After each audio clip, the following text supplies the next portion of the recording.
Good day, Mr. President. I have some disturbing news to report to you, sir. Hey, Dan, my man. What do you have to report on? That we have to deal with swiftly and sharply. It's the N-words.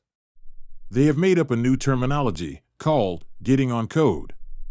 These N-words are all trying to work together to come and petition the government about money they claim is owed to them regarding slavery. These knucklehead N-words are talking about the R-word. You know. The reason why Dr. You-know-who, Coon Jr., was executed for. The N-words are referring to themselves as FBA and are really about to cause major problems for themselves.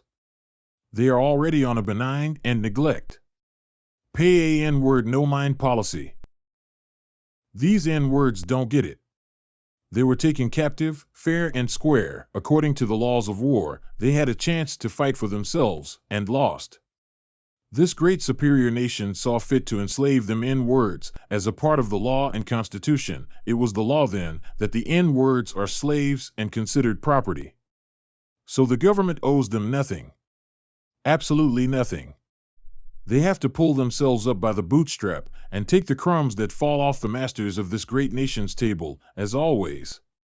And be grateful that they were let go free.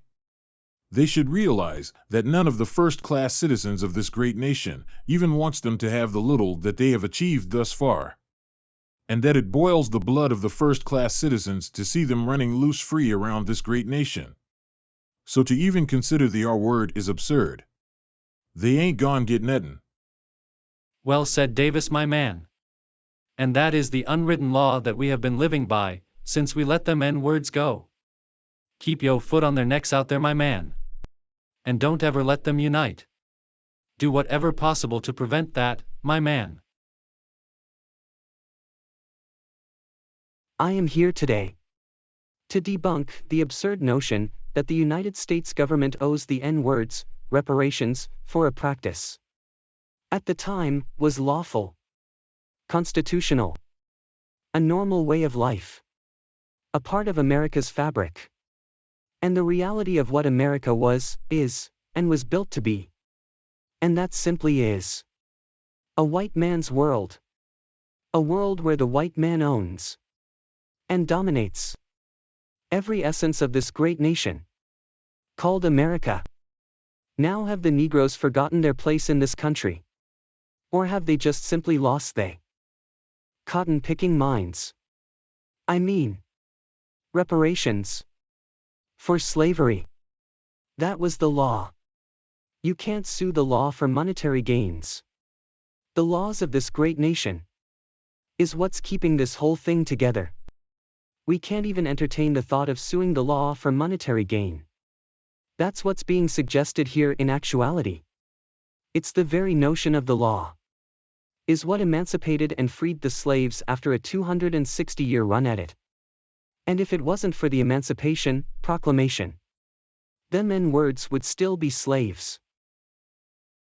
So let's take a good long and honest assessment at what is being suggested here. It either adhere to and obey the law, or every man for himself, and let anarchy take its place. Now with that said, I don't think anybody wants that. To do away with the laws that this great nation stands on, and keep citizens from crossing the line as regards to the protection of citizens' rights. It's the law of this great nation is what keeps America united in this great powerful union. My point here is to respect and uphold the law. And to hell with reparations. Because it's against the law to sue and get compensation for what was the law. And I'm gonna land my plane right there. Well said. Peter, well said. Bravo.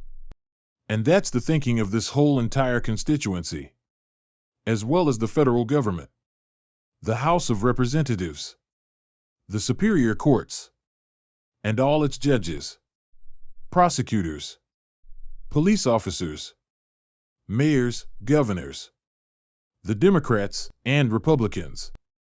all share the same exact sentiments as regards to this reparations distraction. Because that's all it is. A complicated distraction. For the N words. And that's where I'm gonna land my 747. That's right, that's goddamn right. We ain't gonna give them damn niggas nothing. Excuse my French, Clarence, but I'm a little pissed off about it. To think that the federal government will pay our niggers for a lawful institution at the time, which was slavery, is absurd. We will continue to benign and neglect them niggas. And let them dance and prance around, thinking they cute. Let them keep practicing insanity. Doing the same shit over and over again, chasing their tails in a circle. Trying to produce a different result. How could them niggas imagine us, their oppressors, giving them millions of dollars, or any damn dollars for that fact, for being our slaves?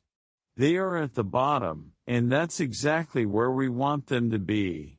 Weak, powerless, depressed, destitute, confused, scared, sad, and mad, and most of all broken into pieces, ununified. So we can keep them damn niggas beneath us.